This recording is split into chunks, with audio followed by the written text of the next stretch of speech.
Yesterday, you'll remember, we talked to Dr. Nina Hood as a conversation earlier this week, of the Chief Review Officer of the Education Review Office, Nicholas Poll, turning up at Parliament. In fact, Parliament's Education and Workforce Select Committee, God knows why the workforce is in there, but there you go, on Wednesday this week, and saying that schools were in some state of disrepair. He made a number of things that we talked about yesterday, a number of comments. One, that standardised norm reference tests weren't, in actual fact, being used uniformly. In fact, he found only half the schools were using them. 2, they weren't being applied properly when they were being. 3, that the curriculums, they weren't necessarily linked to the curriculums, and there was a problem with the curriculum and consistency across the curriculum being what's taught in New Zealand schools. And 4, that parents were incredibly frustrated by the fact that they didn't know where their kids were, in part because the norm reference tests weren't being conducted like PAT and EASTL, or alternatively, if they weren't being informed of what the results are. The School Trustees Association was set up, as I remember, for about the time of Tomorrow's Schools. And the idea was that schools throughout New Zealand, they're about 2,500 now, I think, we're almost at 3,000, I think, schools throughout New Zealand, secondary, primary, intermediate, were given boards that apparently had real impact. And those boards of trustees throughout New Zealand, each school has a board, and they're mostly elected by the parents of the children who attend those schools, and they had a national organisation called the New Zealand School Trustees Association. I see, in actual fact, that this year the School Trust Association is having its 34th annual conference, so it must have been going since on my estimation, since 1990. But the head of the School Trustees Association, Lorraine Kerr, joins us now. Lorraine, welcome to the show. When did you go? Was it 1989?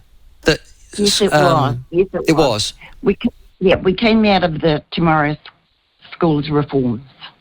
Yes.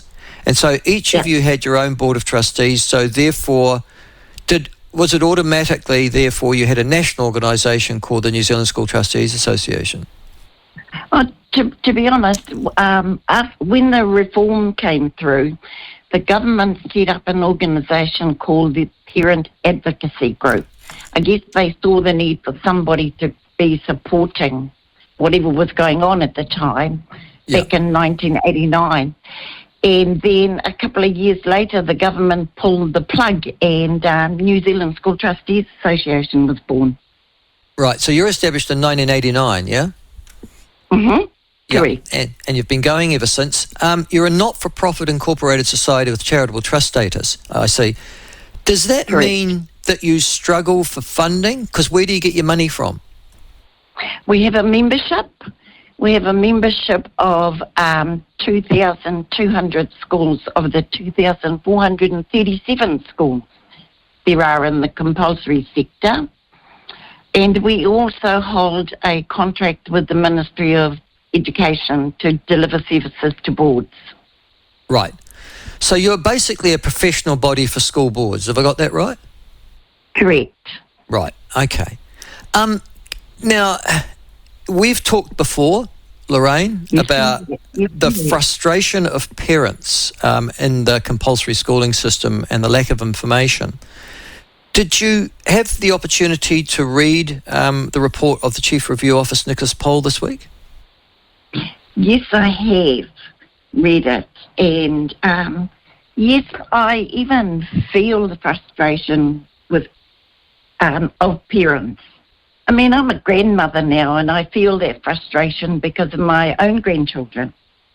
And comments from Nicholas Poll don't help that frustration. Yes, they make you angry, don't they? Because you've been saying that for a long time, and I have been as well. Any parent or grandparent in the system has been. He's now confirming it, but you ask sort of where he has been for the last 10, 15 years, don't you? Exactly. You know, making comments like standardised norm reference tests, what are they? What is a standardised test? Are we going back to the notion of national standards? And tests of themselves don't really tell you about the child.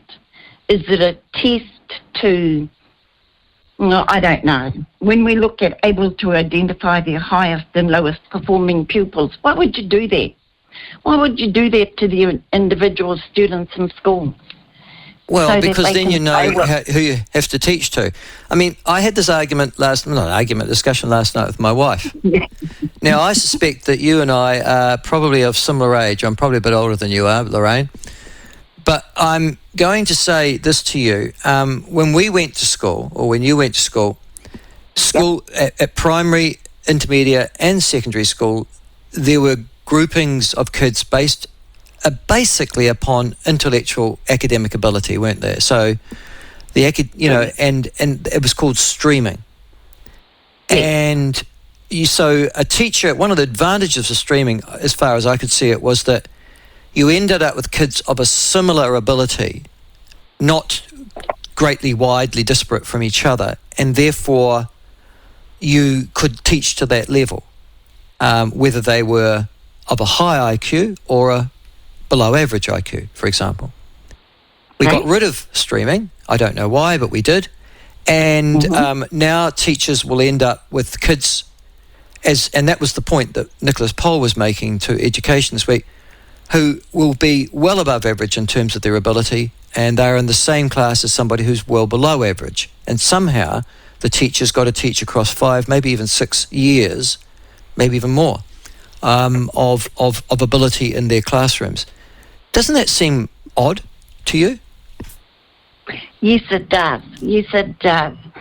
But when all this standardising and high performing, low performing pupils thing was the thing to do, we didn't have the technology like we do. And most of our kids learn a heck of a lot better via the technology.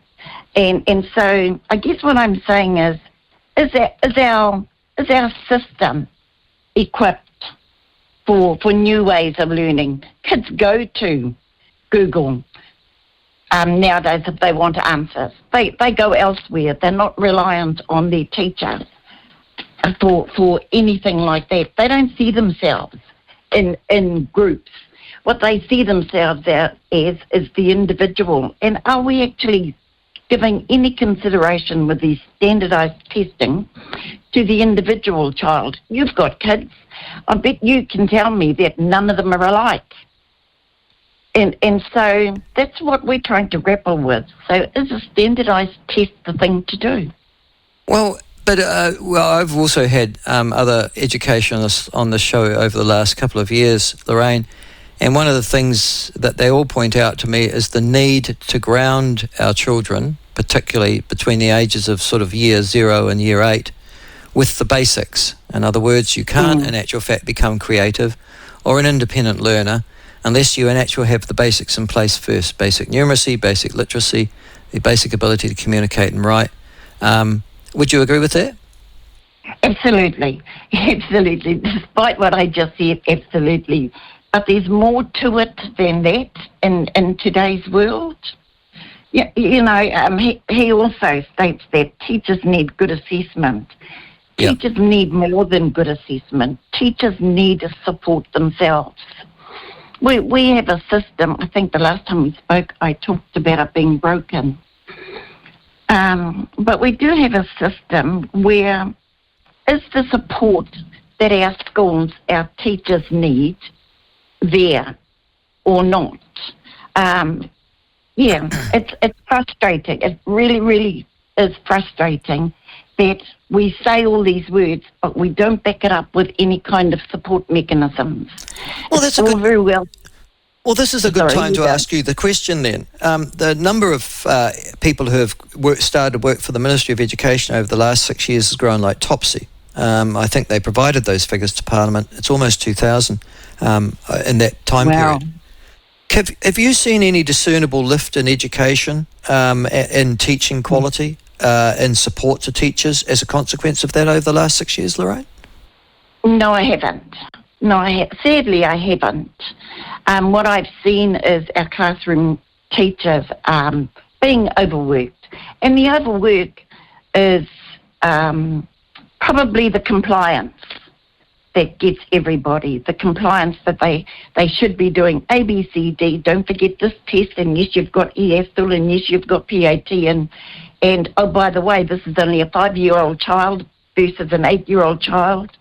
Everything is topsy-turvy without the specific support networks that we used to have in place, by the way. And maybe that's why teachers themselves can't really pin down where the children in the class are at. I think I made a statement years ago that every parent has the right to know how their kids are doing in school and in language parents understand. I don't even think that's been done properly either. Well, not according to the Chief Review Officer of the Education Review Office, who turned up at Parliament on Wednesday and said that parents are frustrated because they are not, in actual fact, they do not know where their children are in relationship, not simply to the kids in the classroom, but more importantly in relationship to their peer group throughout New Zealand. So, and that's, so don't we need some form of mechanism to be able to tell those children? Don't you need some form of test that says, well, in actual fact, Theo is in year 5, he should be learning within this range. He's a little bit above it or he's a little bit below it. If he's a little bit below it, then the question I have as a parent to the teacher is, well, how are we going to get him into the range? And if he's a little bit above, I'm going to be asking, well, how much above is he, and are we actually testing him enough?